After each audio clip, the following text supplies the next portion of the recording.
अब हम रीबेस का डेमो देखते हैं। पहले हम देखते हैं हम किस ब्रांच में मौजूद है। फिट ब्रांच, मास्टर ब्रांच में मौजूद है और उसमें कुछ कमिट्स मौजूद हैं। अब मैं कुछ कमिट्स ऐड कर देता हूँ मास्टर ब्रांच पे ही पहले।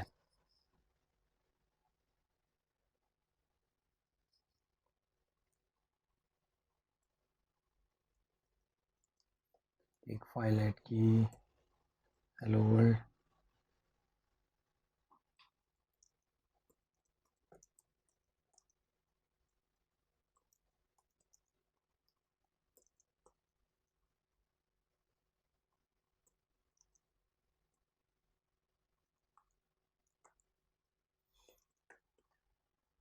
ठीक है, एक और कमिट करते हैं।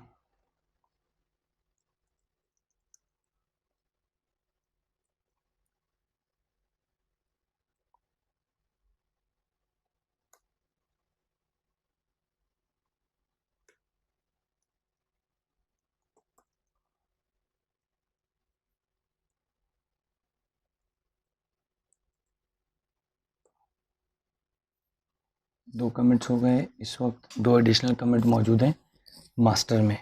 अब मैं मास्टर से एक ब्रांच क्रिएट करूँगा ताकि उस ब्रांच में मैं कुछ चेंजेस करूँ।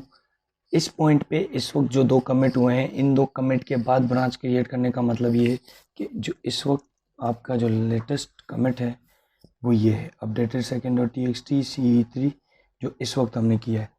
तो इसलिए जब मैं इससे ब्रांच क्रिएट करूँगा तो वो ब्रांच इस दोनों मास्टर का और जो ब्रांच क्रिएट होगी उसका कॉमन एंसेस्टर कमिट होगा, ये कमिट।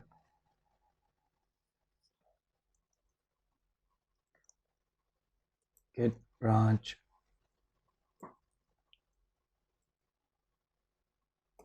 डेमो रीबेस, एक ब्रांच बना दी मैंने। Git checkout demo rebase. अब देखें मास्टर और रीबेस दोनों इस कमिट में मौजूद हैं। अब मैं रीबेस जो मैंने नई ब्रांच बनाई है इसमें जाके कोई एक कमिट करता हूँ।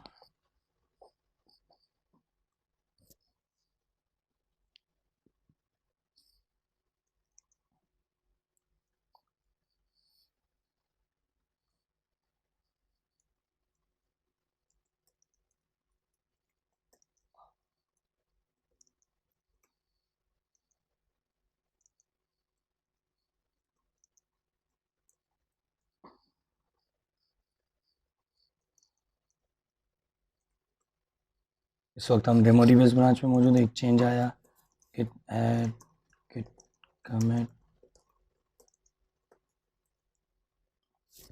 कमिट कर दिया हमने। अब आपकी रीबेस में एक एडिशनल कमिट मौजूद है, मास्टर यहाँ मौजूद है। हम मास्टर पे मूव करेंगे और मास्टर में भी एक कमिट करेंगे।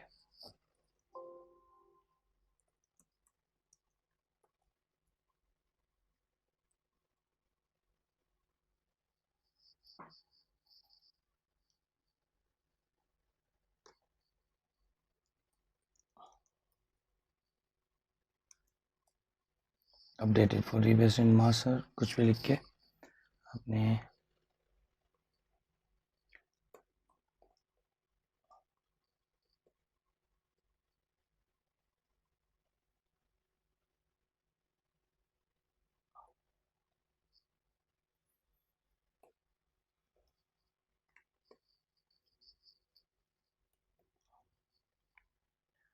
अब मास्टर ब्रांच के पास आपकी डेमो रीबेस ब्रांच और मास्टर यहाँ पर सेम थी। मास्टर ब्रांच में एक एडिशनल कमिट आ चुका है और रीबेस ब्रांच में एक एडिशनल कमिट आ चुका है। अब रीबेस जब हमने मर्ज कमिट देखा था उस वक्त क्या था कि जो भी ब्रांच मर्ज होने जाती है तो एक तीसरा मर्ज कमिट क्रिएट हो जाता है, लेकिन इसमें रिलेशनशिप कायम रहती है। कमिट के पास इंफॉर्मेशन होती है कि वो किस ब्रांच से आया था, ताकि वो रिलेशनशिप मेंटेन हो, जो कि हम यूआई में ज़्यादा आसानी से देख सकते हैं। इस वक्त मैं करता हूँ मास्टर पे मौजूद है हम। लॉग्स देखते हैं एक बार फिर। लॉग्स के हिसाब से एक कमिट है D7C35 जो कि मास्टर पर है। C363 ये वो कमिट है जहाँ पर दोनों ब्रांचेस सिमिलर थी। अब gate check out.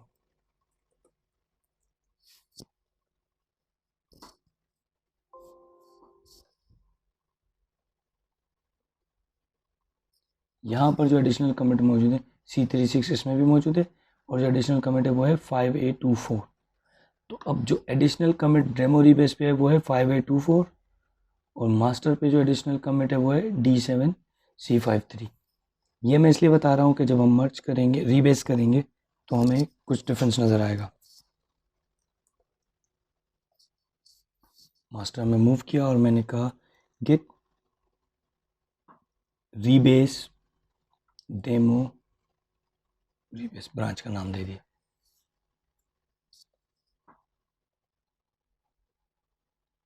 Rewinding hubs to replay your work on top of it. Applying updated first.txt। अब जैसा कि हमने देखा है कि रीबेस क्या करता है, जिस पॉइंट इन टाइम पे दोनों के कमेंट सेम होते हैं उस पॉइंट के बाद से, क्योंकि मैं मास्टर में खड़ा हूँ, मास्टर के कमेंट्स उसने हटाए, डेमो रीबेस के कमेंट्स अप्लाई किए, उसके बाद मास्टर के कमेंट्स अप्लाई किए। हिस्ट्री में जाके एक बार दोबारा देख लेते हैं। मास्टर में हमारा कमिट था D7C3 अपडेटेड first.txt, ये हमारा कमिट था। डेमो रीबेस में था अपडेटेड for.txt 52A40, ये हमारा कमिट था, और दोनों में कॉमन कमिट ये मौजूद है C36C। अब मास्टर में मर्ज हो चुका है, हम मास्टर के लॉग्स देखते हैं।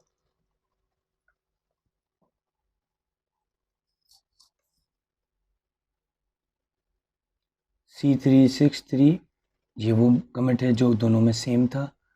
अब देखें डेमो रीबेस, ये कमिट आ चुका मास्टर में। जो अपडेटेड फर्स्ट रीबेस का जो कमिट था वो नया कमिट क्रिएट किया गया है। यहाँ पर मास्टर में वो था D73, यानी कि एक नया कमिट क्रिएट किया गया। नया कमिट क्यों क्रिएट किया गया है? क्योंकि ये एक सिंगल लाइन ब्रांच बन रही है, तो आपका जो कमिट था first.txt, इसका एंसेस्टर बनना था इस कमिट में।